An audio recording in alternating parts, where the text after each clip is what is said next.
The shuttle rattled as it broke through the atmosphere. Han Ji-young gripped the armrests and watched the viewing screen. The moon below looked gray and unwelcoming. Dust storms moved across the surface like angry ghosts. She had seen pictures before leaving Earth. But this was different. This was real. "First time in the Outer Rim?" the pilot asked. He was a blue-skinned Trollian with 4 arms. "Yes," Ji-young said. Her voice sounded small even to her own ears. "You picked a rough place to start." The pilot laughed, but it wasn't a mean laugh. "Kepler 7 isn't fancy, but the pay is good. Just follow the rules, and you'll be fine." Ji-young nodded. She was 24 years old and fresh from the academy. Her professors said she had talent. They said she asked good questions. But right now, sitting in this old shuttle heading toward a mining station at the edge of known space, she felt very young and very alone. The station came into view. It was huge, built into the side of a crater. Metal towers reached up from the surface, and lights blinked in patterns she didn't understand. Ships came and went like insects around a hive. The pilot guided them down to a landing pad, and the shuttle settled with a heavy thunk. "Welcome to Kepler 7, he said. "Try not to die." Ji-young grabbed her bag and stepped out into the station. The air smelled like metal and something else she couldn't name. Aliens walked past her in every direction.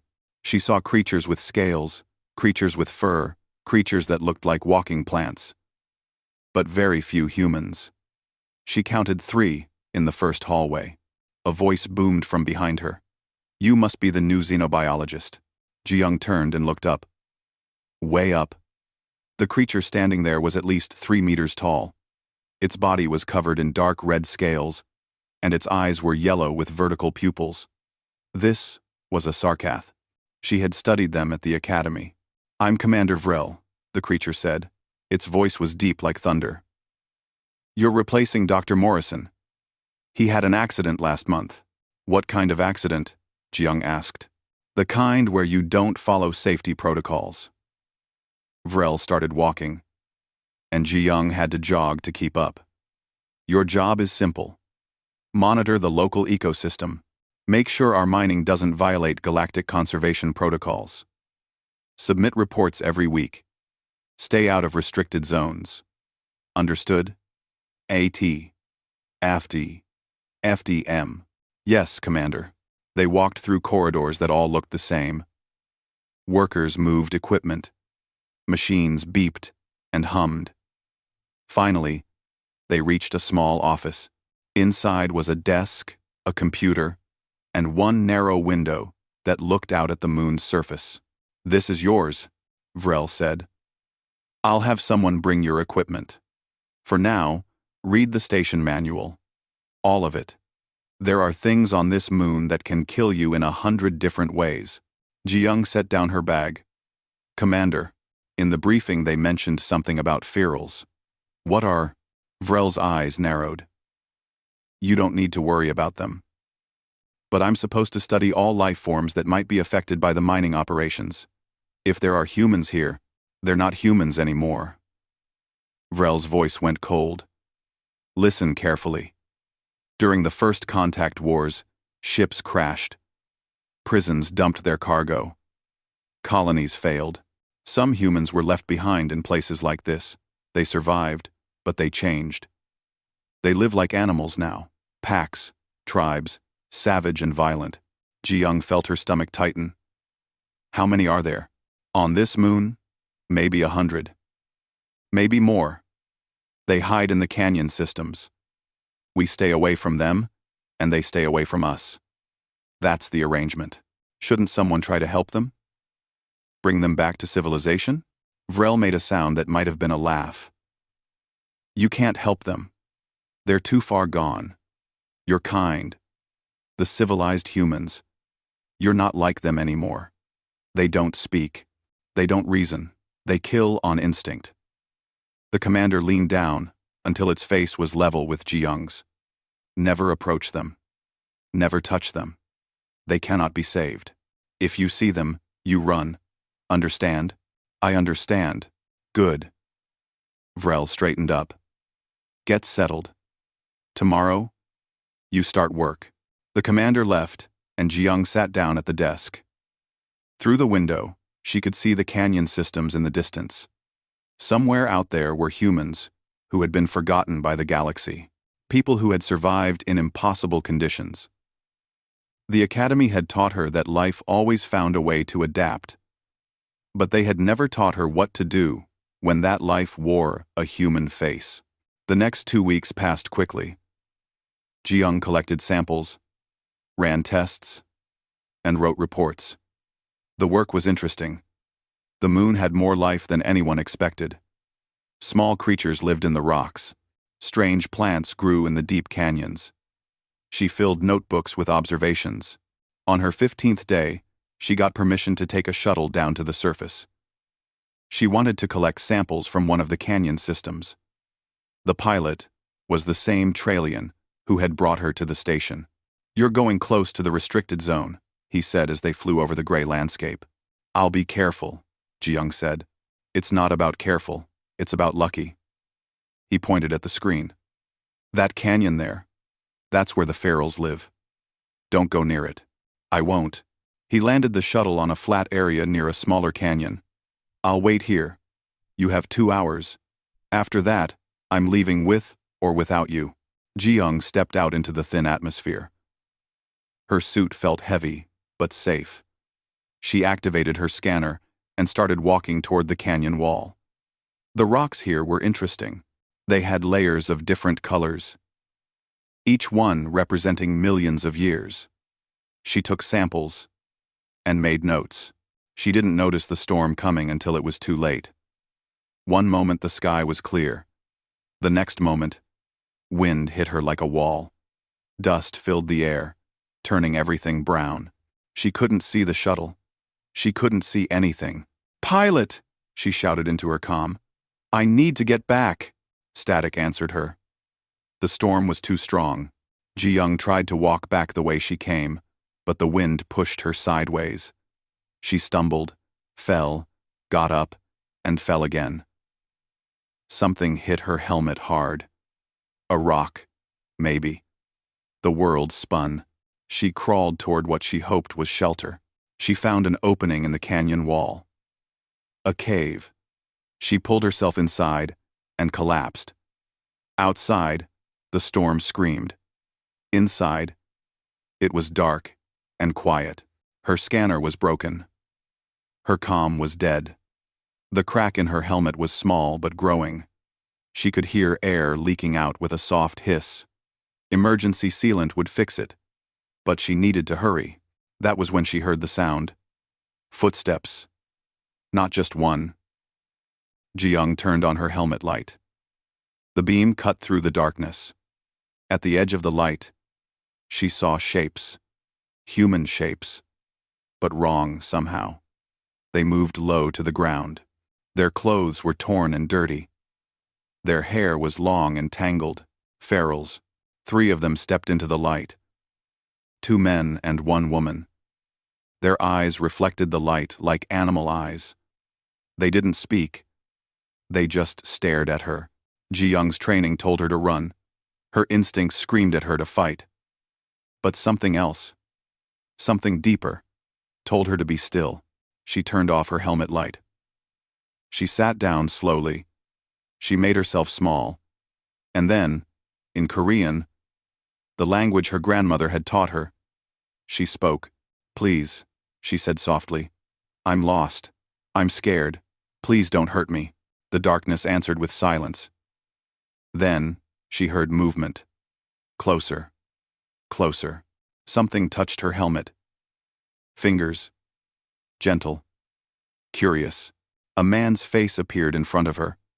His eyes were dark and wild, but there was something in them. Something that looked almost like recognition. He tilted his head. He studied her. And he didn't attack. The storm raged outside. But inside the cave, Jiyoung sat surrounded by ferals. And for the first time since arriving at Kepler 7, she wasn't afraid. She had found something the galaxy thought was lost forever. She had found humans. Ji-young woke to the smell of smoke and cooked meat. Her head hurt. Her suit was covered in dust. For a moment, she didn't know where she was. Then she remembered. The cave. The storm. The ferals. She sat up quickly and looked around. The cave was bigger than she thought. Light came from somewhere deeper inside. Figures moved in the shadows. She counted at least a dozen people. No, not people. Ferals. The man from last night sat nearby, watching her. His face was thin and covered with old scars. His hair was black and fell past his shoulders. He wore clothes made from animal skins and salvaged fabric. In his hand, he held a crude knife, made from sharpened metal. Ji-young's hand went to her belt. Her emergency beacon was still there. She could activate it. The rescue team would come. But something stopped her. The man hadn't hurt her while she slept, and leasing Notter to Notter's Isle.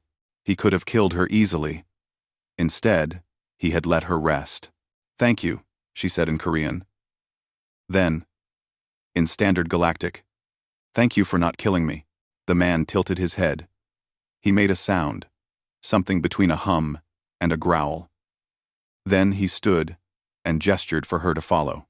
Ji-young's legs were stiff, but she got up. She followed him deeper into the cave. The passage opened into a larger chamber. This was where the ferals lived. There were sleeping areas made from piled skins and fabric. A fire burned in the center, the smoke escaping through a crack in the ceiling.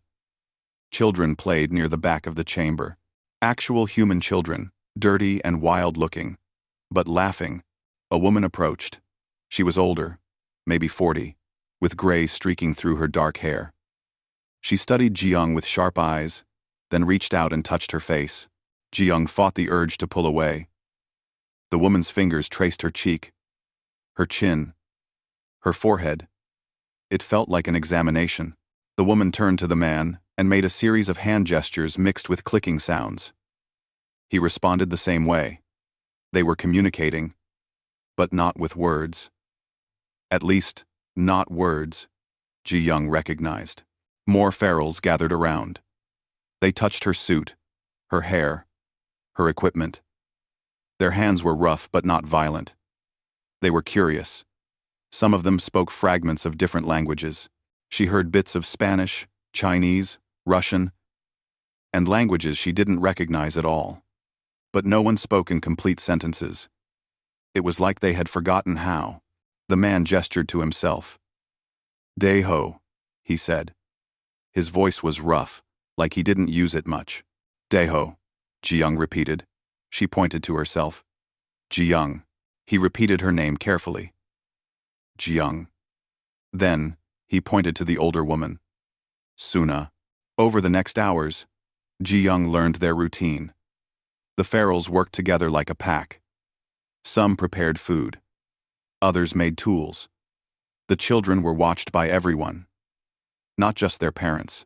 When someone found something useful, they shared it. When someone was hurt, others helped them. Daeho never left her side. He brought her water in a container made from hollowed stone. He offered her cooked meat that she was afraid to identify. When she was thirsty, he noticed before she said anything. When she was tired, he led her to a sleeping area away from the others. That night, as she lay on a bed of skins that smelled strange but were surprisingly warm, she watched the ferals. They sat around the fire, touching each other frequently, a hand on a shoulder, a head resting against another. They groomed each other's hair. They shared body heat. It was intimate, in a way that civilized humans didn't do anymore. Suna sat beside Daeho and spoke in their mixed language. Ji-young caught a few words. Strange. Soft. Lost. Suna touched Daeho's arm and pointed at Ji-young. The meaning was clear. "What are we going to do with her?" Daeho looked at Ji-young across the fire. Their eyes met. He said something that Ji-young almost understood. It sounded like Korean, but old Korean, the kind her grandmother spoke. "Pack," he said. "She is packed now." The days blended together. 3 days, 4, maybe 5. Ji-young lost count. The ferals took her deeper into the canyon system. They showed her where water collected in natural pools. They showed her the plants they ate and the ones that would kill you. They showed her how to move quietly, how to read the wind, how to listen for danger. Ji-young tried to study them like she was trained to do. But it was hard to stay objective. These weren't specimens. They were people. Damaged people. Maybe. Changed people. Definitely. But still people. She noticed things. The way they comforted children who cried. The way they mourned when they passed the bones of dead pack members. The way they created art on the cave walls, using colored stones and ash. The way they sang sometimes, wordless melodies that sounded sad and beautiful. On the 6th day, everything changed. Ji-young was collecting water with Suna and 2 younger ferals. The pool was in a narrow canyon, sheltered from the wind. She didn't hear the creature until it was too late. It came from above, leaping down from the rocks, 6 legs, 4 eyes, teeth like broken glass. The creature was massive, easily the size of a vehicle. Its roar made Ji-young's ears ring. Suna screamed something. The 2 young ferals ran. Ji-young froze. The creature turned toward her. Its eyes locked on hers. She saw her death in those eyes. Then Daeho was there. He came from nowhere, running faster than she thought possible. He threw himself between Ji-young and the creature, a spear in his hands. The creature's claw caught him across the chest. Blood sprayed, but Daeho didn't fall. He screamed and drove the spear into the creature's shoulder. More ferals appeared. They came from all directions, armed with spears, clubs, and knives. They moved like dancers, like fighters, like a pack of wolves bringing down bigger prey. The creature thrashed and roared. It caught one feral and threw him against the rocks. But the others didn't stop. They stabbed and cut until the creature finally fell. The fight lasted maybe 2 minutes. It felt like hours. Ji-young ran to Daeho. He was sitting against a rock, bleeding from 3 deep cuts across his chest. His breathing was fast and shallow. She pulled out her emergency medical kit. Her hands shook as she sprayed disinfectant and applied synthetic skin patches. "Stupid," she said, tears running down her face. "Stupid. Stupid. You could have died." Daeho touched her face. His hand left a bloody smear on her cheek. He smiled. It was the first time she had seen him smile. "Pack," he said. "Protect Pack." Suna came over and helped her finish treating his wounds. The older woman's hands were steady and skilled. She had clearly done this before. Many times. When they were done, she pressed her forehead against Ji-young's. It was quick, but the meaning was clear. "You are one of us now." That night, back in the main cave, something happened. The ferals gathered around Ji-young. One by one, they touched her. Her face, her hands, her hair. It was like a ceremony, an acceptance. Daeho pressed his forehead to hers and held it there for a long moment. His breath mixed with hers. "Pack," he said. "Pack," the others repeated. Even the children. Ji-young felt something break inside her. All the walls she had built, all the professional distance she had tried to maintain. It crumbled. She was Pack now. She belonged to them, and they belonged to her. Her emergency beacon beeped. She had forgotten about it. The battery was dying, but it had been sending out a signal. Help was coming. Ji-young looked at the beacon. She looked at Daeho, at Suna, at the children playing by the fire. She thought about the station, about her career, about the civilized galaxy that had forgotten these people existed. She made her choice. Ji-young stood up and walked to the cave entrance. She threw the beacon as far as she could into the canyon. It disappeared into the darkness. When she came back to the fire, Daeho was watching her. He understood what she had done. She sat down beside him. He took her hand. His palm was rough and scarred. Hers was soft and clean. But when their fingers intertwined, it felt right. It felt like coming home. Outside, a rescue team was probably already on the way. They would find the beacon. They would search. But they wouldn't find her. Not unless she wanted to be found. For the first time since arriving at Kepler 7, Ji-young felt something she hadn't felt in years. She felt safe. She felt like she belonged somewhere. She was packed. The rescue ships came 3 days after Ji-young threw away her beacon. She heard them before she saw them. The deep rumble of engines echoed through the canyons. The ferals heard it too. They stopped what they were doing and looked up at the sky with fear in their eyes. Daeho grabbed Ji-young's arm and pulled her deeper into the cave. Suna gathered the children. Other ferals grabbed weapons and took positions near the entrance. They had done this before. They knew what was coming. The ships landed somewhere close. Ji-young could hear voices through the cave walls. Standard galactic. Commands being shouted. Heavy footsteps. Ji-young Han. The voice was amplified, loud enough to hurt her ears. It was Commander Vrel. We know you're here. Your beacon signal came from this area. If you can hear me, signal your position. Ji-young didn't move. Daeho's hand tightened on her arm. His eyes asked a question. Do you want to go? She shook her head. No. The sounds outside grew louder. Boots on stone. Equipment being moved. Then a shout. Commander! I found something. Looks like a settlement. Ji-young's heart pounded.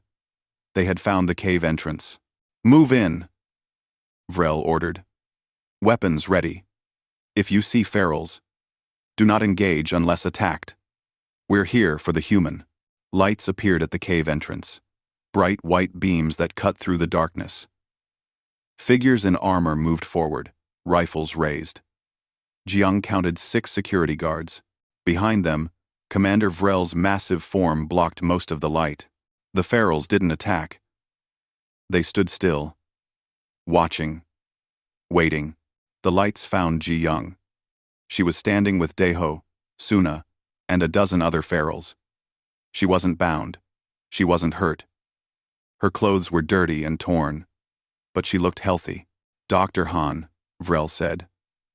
The commander's voice was stiff. Step away from them. Slowly. Don't make any sudden movements. Ji-young didn't move.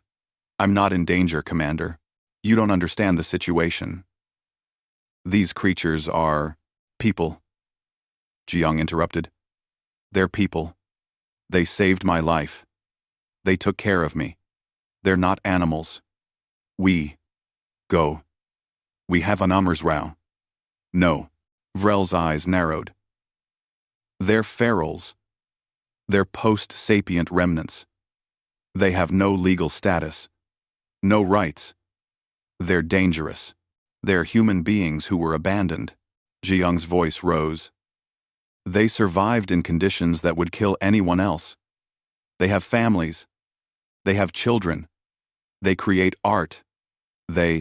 Enough! Vrel stepped forward. Dr. Han, you have been through a traumatic experience. The isolation has affected your judgment. You need medical attention and psychological evaluation. Come with us now. That's an order. Daeho moved in front of Ji-young. His body language was clear. A threat. A challenge. The guards raised their weapons. Red targeting dots appeared on Daeho's chest. Ji-young heard Suna make a sound. Something between a gasp and a growl.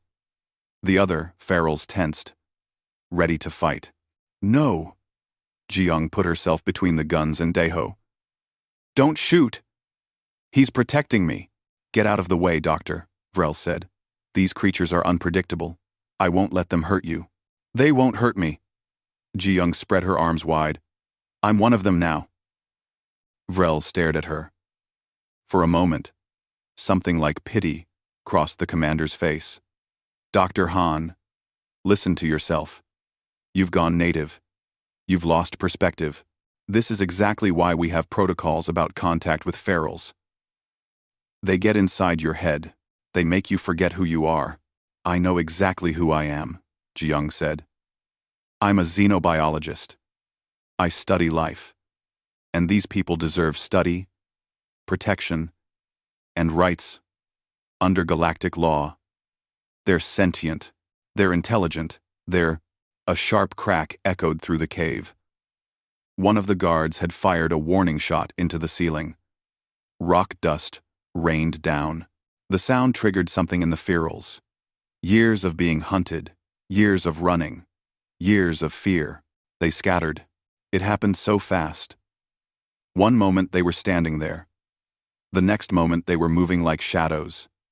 Children were grabbed and carried. Adults disappeared into side passages. In seconds, the cave was empty, except for Ji-young, Daeho, and Suna. After them, Vrel shouted. Guards rushed past. Their boots thundered on stone. Their lights swept back and forth. But the ferals were already gone, disappeared into passages too narrow for armored soldiers. Daeho grabbed Ji-young's hand. Suna grabbed the other. They pulled her toward a dark opening in the cave wall. It looked too small, but they pulled her through anyway. She scraped her shoulders. Her knees hit stone. But then, they were on the other side, running through a tunnel that sloped down into darkness. Behind them, she heard Vrel roaring. Find them! All of them! Especially the girl. The tunnel twisted and turned. Ji-young couldn't see anything. She just held tight to Daeho and Suna and trusted them. They knew these passages. They had lived here for years, maybe decades. This was their home. They ran for what felt like hours. Sometimes the tunnel opened into small chambers. Sometimes it got so narrow Ji-young had to turn sideways to fit through. Once, they crossed a bridge of stone over a deep pit. Ji-young didn't look down. Finally, they stopped in a large chamber. Other ferals were already there, breathing hard. The children were crying softly. Everyone looked scared. Daeho went to a wall and pressed his hand against it. A section of rock moved, revealing a hidden passage. He looked at Ji-young and gestured. This way. Quickly, they moved through the secret passage. This one was different. The walls were smooth. Too smooth to be natural. And there were marks on them. Numbers, letters, human writing. The passage opened into a huge cavern. Ji-young stopped and stared. Inside the cavern was a ship. No. Part of a ship. The front section of what looked like an old colony vessel. It was half buried in rock, but the metal still showed through in places. What is this? Ji-young whispered. Suna touched her arm and led her forward. Inside the ship were signs of life. Old life. There were rooms that had once been living quarters. A cafeteria with tables bolted to the floor. A command center with broken screens. And on the walls, everywhere, were pictures. Photographs of people smiling, children playing, families together. Suna pointed to one picture. It showed a woman standing in front of a sign. The sign was in Korean. It said, New Seoul Colony Initiative. Ji-young felt something heavy settle in her stomach. This was a colony ship. Your descendants of colonists. Suna made a sound. Yes. What happened? Daeho came over. He took Ji-young's hand and led her to another wall.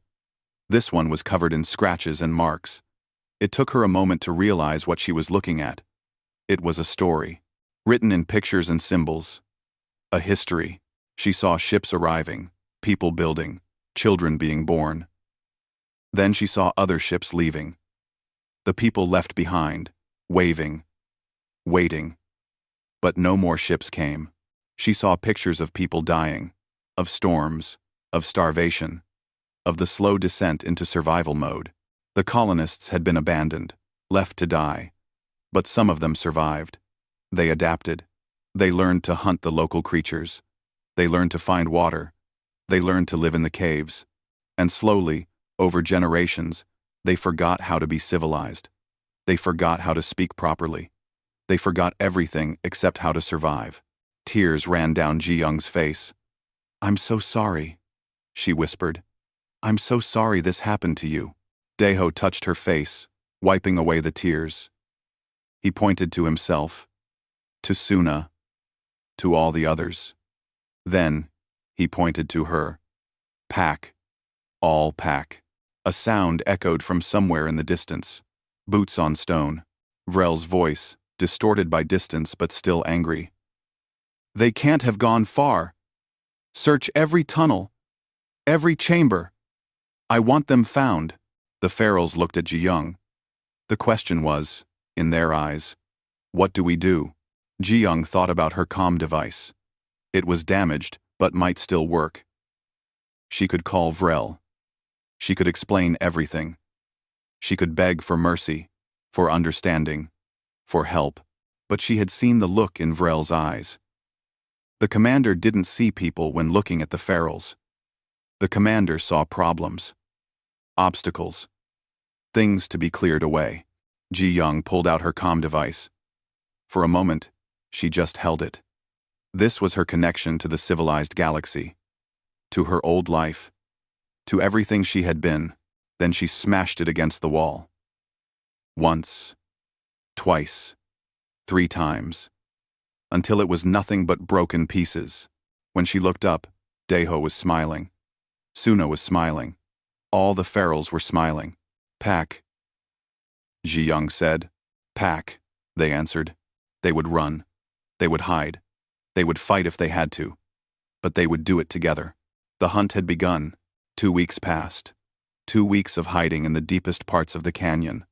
2 weeks of near misses with security patrols.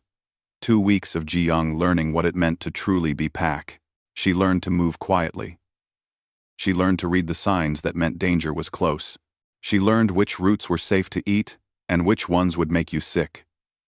Her hands, once soft from years in laboratories, grew rough and calloused. Her muscles, once weak from sitting at desks, grew strong from climbing rocks and running through tunnels. But most importantly, she learned to communicate with the ferals. Not with words, but with gestures, touches, and sounds. Daeho was patient with her. He would repeat signs until she understood. Suna taught her the pack's history through drawings and pantomime. The children taught her their games. At night, she worked on the old colony ship's computers. Some of them still had power, barely. She managed to get one terminal working. The files inside were corrupted. But she recovered enough to confirm what the wall pictures had shown. The New Soul Colony Initiative had been abandoned 40 years ago. A corporate scandal. Funds had been stolen. Ships that were supposed to bring supplies never came. Over 300 people had been left to die. 67 survivors remained. That's how many ferals were in the pack. 67 people descended from those abandoned colonists. Ji Young was trying to recover more files when she heard something. Not the sounds of ferals moving. Something else. Something mechanical. A drone appeared at the entrance to the ship cavern. It was small, about the size of her hand, with a camera and a blinking light. Ji Young ducked behind cover. The drone swept the cavern with its camera, then retreated. But it had seen enough. It had seen the ship. It had seen proof that humans lived here. Daeho appeared at her side. He had seen the drone too. His face was grim. They were out of time. 3 days later, another drone came. This one was different. It didn't just observe. It spoke. "Dr. Han," a voice said. It wasn't Vrel. This voice was lighter, almost friendly. "My name is Choi Hyun Woo. I'm what you might call an independent contractor. Information broker, mostly. Sometimes I do recovery work. Right now, I'm working for myself." Ji Young stayed hidden. "This could be a trick. I know you can hear me," the voice continued. "I know about the ferals. I know about the colony ship. I know you chose to stay with them. And I know Commander Vrel wants to erase this whole situation before it becomes a problem for the mining company." That got Ji Young's attention. She stepped into view. "What do you mean?" The drone turned to face her. There you are. You're tougher than you look. Listen, I don't have much time. Vrel is planning something. Something bad. But I might be able to help, if you're interested. Why would you help us? The drone bobbed in what might have been a shrug. Because I hate corporations. Because I hate seeing people get screwed over. And because if I can prove these ferals are sentient indigenous inhabitants, they have legal rights to this moon. That would cost the mining company billions. How do I know I can trust you? You don't. But think about it. What other choice do you have? Jiyoung was silent for a long moment. Daeho came to stand beside her. Suna joined them. Other ferals appeared from the shadows. They were listening. What do you want from us? Jiyoung asked. Proof. I need to document everything. The ship. The ferals' society. Their intelligence. Their history. Anything that proves they're people. Not animals.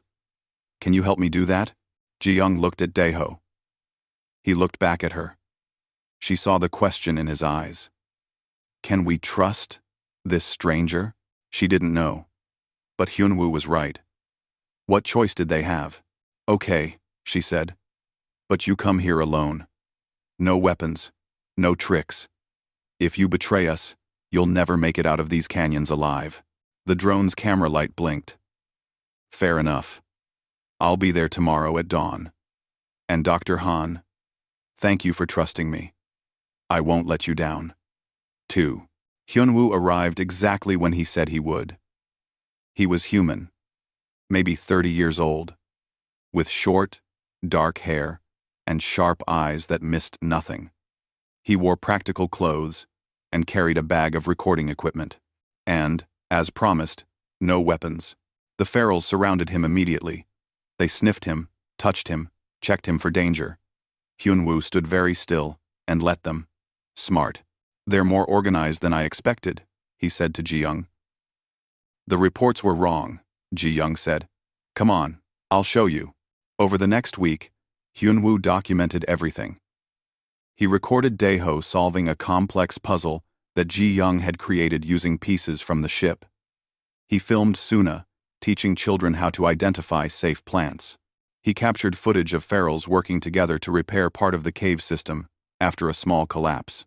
He interviewed Jiyoung extensively. She explained the social structure, the shared child-rearing, the distribution of resources, the mourning rituals, the art, every piece of evidence that proved these were people. This is incredible, Hyunwoo said one evening. He was reviewing footage on his portable screen. This is going to change everything. When people see this... When people see what? Jiyoung asked. Hyunwoo looked uncomfortable. I found something. In the mining company's records. They've known about the ferals for years. Since the mining operation started, they classified them as environmental hazards and kept them secret. Why? Because if the ferals were recognized as sentient, they would have legal claim to the moon as descendants of the original colonists. The company would lose their mining rights. We're talking about trillions of credits in lost revenue. Jiyoung felt cold. So, they just pretended the ferals didn't exist? Worse, they actively suppressed any evidence. The person you replaced? He tried to report the ferals to the Galactic Council. His death wasn't an accident. It was arranged. The cave suddenly felt too small. Too dark. We have to expose this. I'm working on it. But it's dangerous. The company has lawyers, politicians, even some council members in their pockets. We need this evidence to be perfect, undeniable, and we need to release it in a way they can't suppress. That night, Jiyoung couldn't sleep. She kept thinking about all the people who had died. The colonists, Dr. Morrison, maybe others she didn't know about. All because of money. All because a corporation wanted to mine rocks on a dead moon. She was still awake when the alarms started. Not alarms. Exactly. But warnings. The ferals had a system. Watchers posted at the canyon entrances. When danger came, they made sounds. Bird calls that weren't quite right. Whistles that echoed off the rocks. Daeho appeared and grabbed her arm. His face said everything. "Run. Now." "What's happening?" Hyunwoo asked, scrambling to gather his equipment. "They're coming," Ji-young said. Vrel must have found us. But as they ran toward the escape tunnels, she realized it wasn't just Vrel. Through cracks in the cave walls, she saw lights. Lots of lights. And the distinctive shape of combat armor. These weren't security guards. These were mercenaries. Professional soldiers. "Oh no," Hyunwoo breathed. They called in a cleanup crew. The first explosion shook the entire cave system. Dust and rocks rained from the ceiling. Children screamed. Ji-young helped Suna gather them, pushing them toward the deepest tunnels. More explosions. Closer. The mercenaries were using breaching charges to open new entrances. They were going to flood the caves from all sides. "We can't run," Ji-young shouted to Daeho. "There's nowhere to go." Daeho understood. His face hardened. He made a series of gestures to the other ferals. They responded immediately, grabbing weapons, spears, clubs, knives, anything they could use. "What are they doing?" Hyunwoo asked. "Fighting," Ji-young said. "They're going to fight. That's suicide. Those are trained soldiers with advanced weapons. What else can they do?" Ji-young grabbed a piece of broken metal from the ship. It was sharp on one end. It would have to do. "This is their home. These are their children. They won't just lay down and die." Hyunwoo stared at her. Then, slowly, he nodded. He reached into his bag and pulled out a small device. "This is a quantum transmitter. Real-time connection to a secure server off-world. Everything I recorded is backing up there right now. If I die, it automatically releases to every major news network in the galaxy." "You said you had no weapons," Ji-young said. "Information is a weapon." He smiled grimly. "The best kind." The first mercenary came through the north entrance. Daeho met him with a spear. The mercenary's armor protected him, but the force of the blow knocked him backward. Other ferals swarmed him, attacking with coordinated precision. They pulled at his helmet, his joints. Anywhere the armor was weak. More mercenaries poured in. The cave became chaos.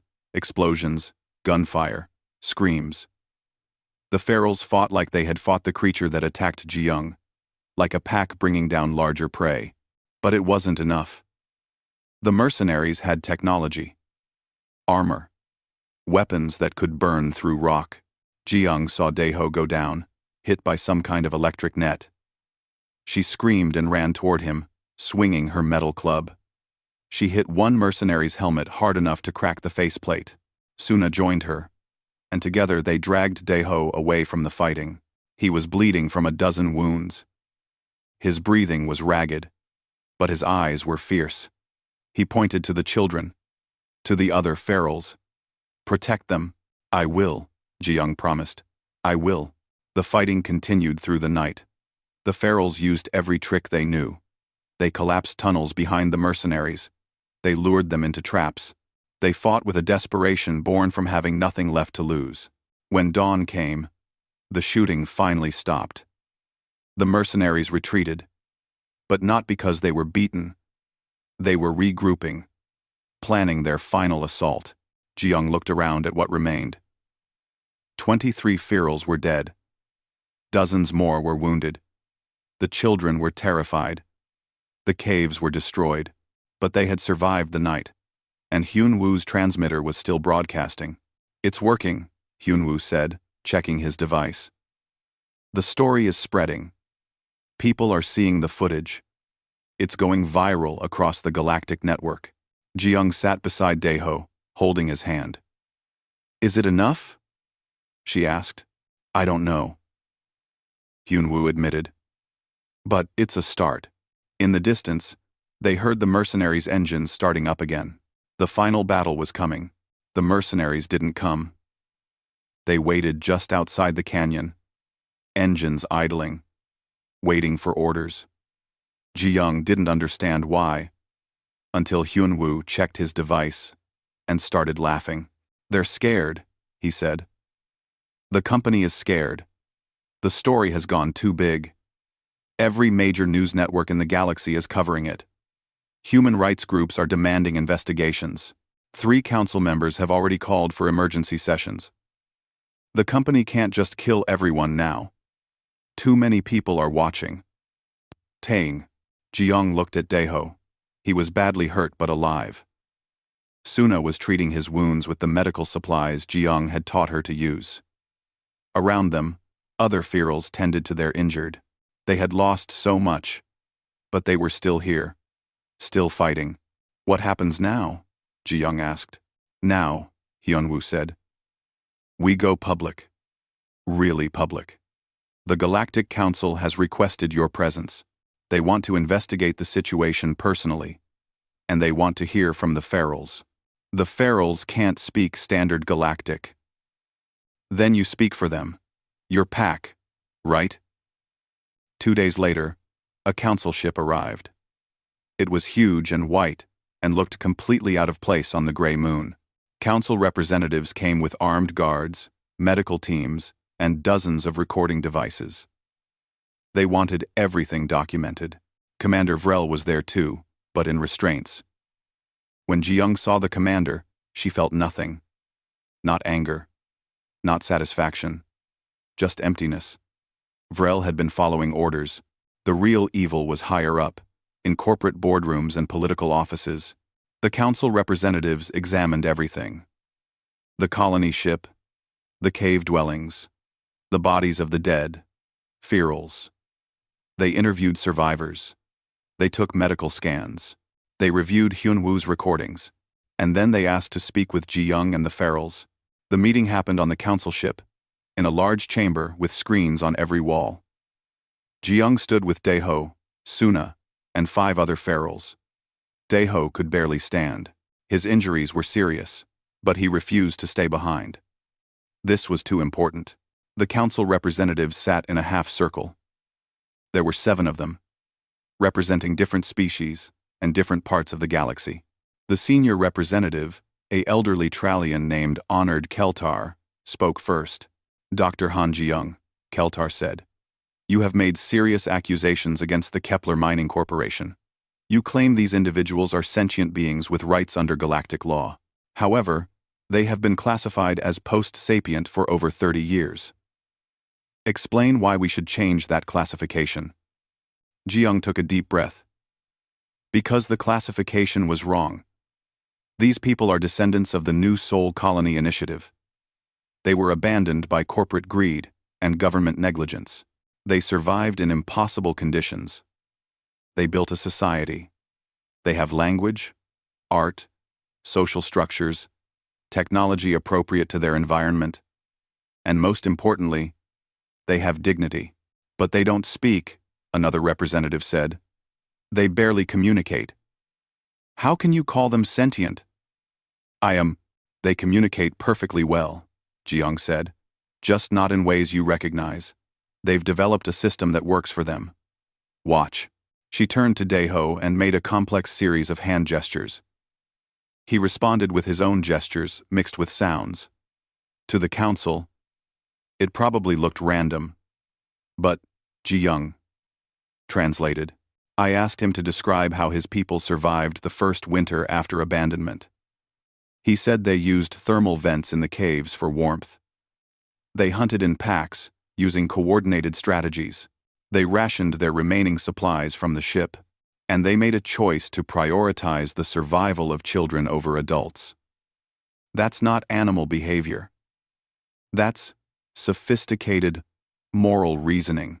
Keltar leaned forward. "But can they learn? Can they adapt to civilized society?"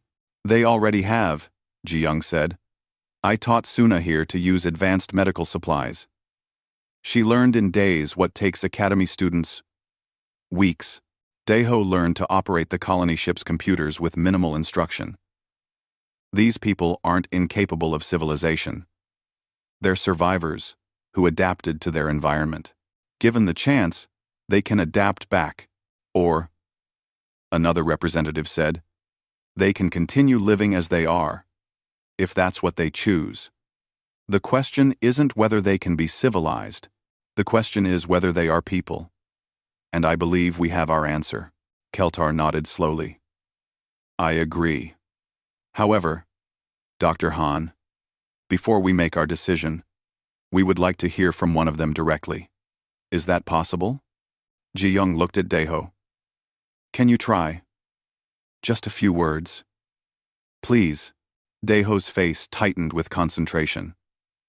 He had been listening to Ji Young speak Standard Galactic for weeks. He understood more than people thought.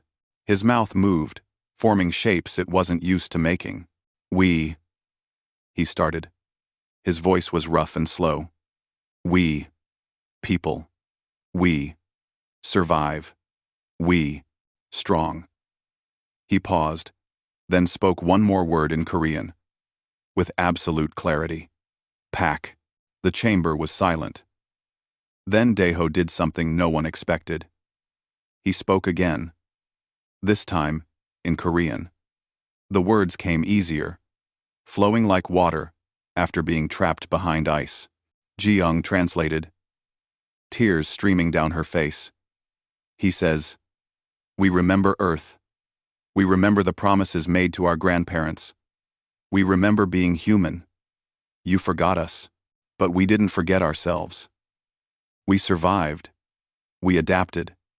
We became something new. But we never stopped being people. And we deserve to be recognized as such. When Ji Young finished translating, Suna stepped forward. She spoke too. In broken Standard Galactic, mixed with Korean. Slow and painful, but clear. Children. Our children. They deserve better. They deserve future. Please. Help them. The council representatives looked at each other. No one spoke for a long moment. Then, Keltar stood. I have heard enough, the elder said. These individuals are clearly sentient. They demonstrate language, culture, and moral reasoning. As descendants of the original colonists, they have legitimate legal claim to this moon. I move to grant them full citizenship status and to recognize their territorial rights. The vote was unanimous. The ruling sent shockwaves through the galaxy. The Kepler Mining Corporation was ordered to cease all operations. They were fined billions of credits. Corporate executives were arrested. Commander Vrel was charged with multiple violations of galactic law. And most importantly, the moon was officially recognized as sovereign territory of the feral people. But Ji Young insisted they stop using that name. They weren't ferals anymore. They were the new soul people. Survivors. Pack. The months that followed were chaotic. Medical teams arrived to treat the injured. Engineers came to help rebuild. Teachers came to help those who wanted to learn Standard Galactic and modern technology. But it was all voluntary. No one forced the new soul people to change. They were allowed to choose their own path. Some chose to learn the old ways. Hyun Woo helped them recover historical records, including the original Korean language files from the colony ship. Children attended classes where they learned to read and write in both Korean and Standard Galactic. Others chose to maintain their traditional survival skills. They continued to hunt, to live in the caves, to practice the ways that had kept them alive for generations. Most chose both. They became something unique in the galaxy. A people who could move between the primitive and the advanced, who valued both tradition and progress. Ji Young stayed with them. She became an official representative, helping the new soul people navigate galactic politics. But more than that, she remained Pack. She lived in the caves part-time, hunted with Daeho, taught children both science and survival skills. Her relationship with Daeho deepened. They were partners in every sense. He learned Standard Galactic. She learned the old ways of the Pack. They taught each other constantly, bridging the gap between two different versions of humanity. Hyun-woo became the new Seoul people's official liaison to the outside galaxy. He ensured that no one took advantage of them, that their rights were protected, that their story was told honestly. He also became wealthy from the book deals, documentary rights, and speaking fees. He shared it all with the pack. 6 months after the council ruling, something remarkable happened. Other Ferals from across the galaxy started arriving on the moon. They had heard the story. They had learned that there was a place where they would be accepted, where they could be both what they had become and what they once were. The population grew. 70, 100, 200. Each new arrival brought their own story of survival and loss. The new Seoul people welcomed them all. A year later, Ji-young stood on the cliff overlooking the canyon. Below, the settlement had grown. There were new structures now, a mix of modern buildings and traditional cave dwellings. Children played in the open. Adults worked together, some using advanced tools, others using their hands and simple implements. Daeho came to stand beside her. His injuries had healed, though he would always carry the scars. He took her hand. "You changed everything," he said. His standard Galactic was much better now, though he still preferred Korean. "We changed everything," Ji-young corrected. Together, Pak, Suna joined them, bringing her daughter. The child was 3 years old, born just before Ji-young arrived. She spoke both Korean and the old Pak language fluently. She represented the future, a generation that would grow up with choices their parents never had. More people gathered on the cliff. Not just new Seoul people, but visitors from across the galaxy. Researchers who wanted to study their unique society. Artists who wanted to capture their story. Politicians who wanted to learn from their example. But tonight was special. Tonight was a ceremony. A remembrance of those who had died. A celebration of those who survived. And a promise for the future. As the sun set, painting the gray rocks gold and red, the new Seoul people began to howl. It was their traditional song. The one that had echoed through these canyons for 40 years. A sound of survival, of defiance, of hope. Ji-young joined them. Her voice rose with theirs, human and primal and proud. Around them, others joined in. Even the visitors tried, adding their voices to the chorus. The sound carried across the moon, through the canyons, up to the stars. It was a declaration. We are here. We survived. We are Pak. And the galaxy finally listened. Years later, when historians wrote about this period, they would call it the Pak Ascension. The moment when humanity's most lost children came home. The moment when the galaxy learned that you could strip away everything from humans, technology, language, civilization, and they would still survive, they would still adapt, they would still be human. But to Ji-young, standing on that cliff with Daeho's hand in hers and the sound of Pak filling her ears, it was simpler than that. They had warned her never to touch the Ferals. But the Ferals had followed her like she was Pak. And she was. She always had been. The Pak was family. The Pak was home. And the Pak would endure forever.